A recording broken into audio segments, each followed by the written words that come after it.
Good morning, friends. Myself, Raidu. I have done PG Neural Network in Giant University. Now we are discussing about corona. So ఇది ప్రపంచంలో చాలా దారుణమైన స్థితులను తీసుకొస్తూ ఉంది. ఇది చైనాలో పుట్టిందని మనకు తెలుసు. ఇలాంటి కరోనా కొత్త వైరస్లు భవిష్యత్తులో చాలా రావచ్చు. సో వీటికి మూలం ఏంటంటే ఎక్కువ పాపులేషన్ ఉన్న దేశాల నుంచే స్టార్ట్ అవుతుంది ఇది.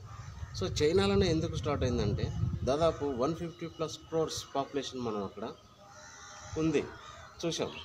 సో ఇలాంటి ఎక్కువ పాపులేషన్ ఉన్న కంట్రీస్ నుంచే కొత్త వైరస్ స్టార్ట్ అవుతుంది. ఎందుకంటే ఇండస్ట్రియలైజేషన్ అండ్ ఈ మోర్ హ్యూమన్ పాపులేషన్ వల్ల ఏమవుతుందంటే కొత్త వైరస్ పుట్టుకొస్తుంది. ఎందుకంటే ఈ శుభ్రత అనేది ఉండదు అక్కడ.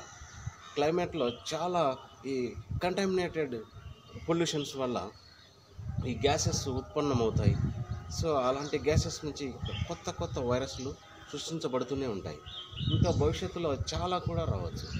సో వీటికి కారణం ఏంటంటే సో మనం చాలా విషయాల మీద అవేర్నెస్ ఉండాలి.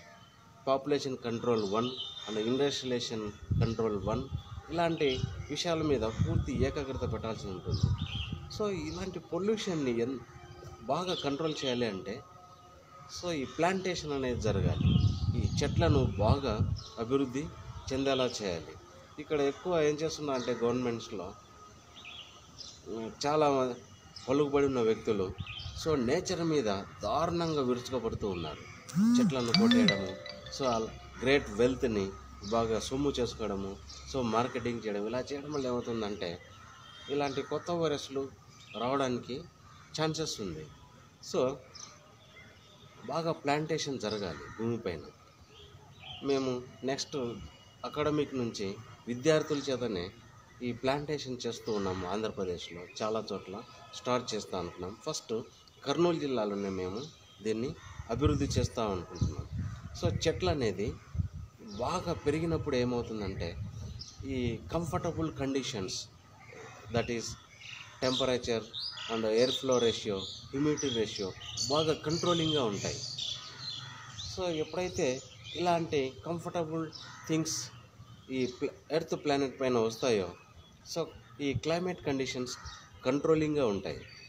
సో విద్యార్థుల చేత ఇలాంటి కార్యక్రమాలు చేస్తే బాగుంటుందని మేము అనుకుంటున్నాం. అందుకే జూన్ నుంచి స్టార్ట్ చేయాలనుకున్నాం. కాకపోతే ఇది కుదరలేదు.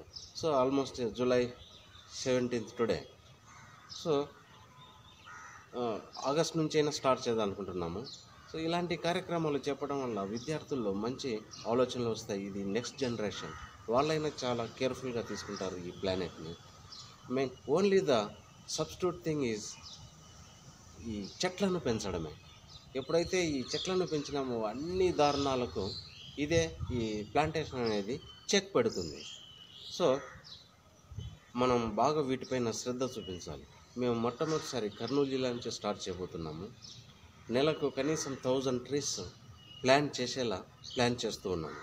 విద్యార్థుల చేతనే వాళ్ళలో awareness programmes and academic excellent programmes ఇలాంటివన్నీ చాలా విషయాలు వాళ్ళకి ఇంట్రడ్యూస్ చేసి సో వాళ్ళ ద్వారానే ఎవ్రీ మంత్ సో కనీసం ఒక 20,000+ trees వచ్చేలా ప్లాన్ చేస్తూ ఉన్నాము.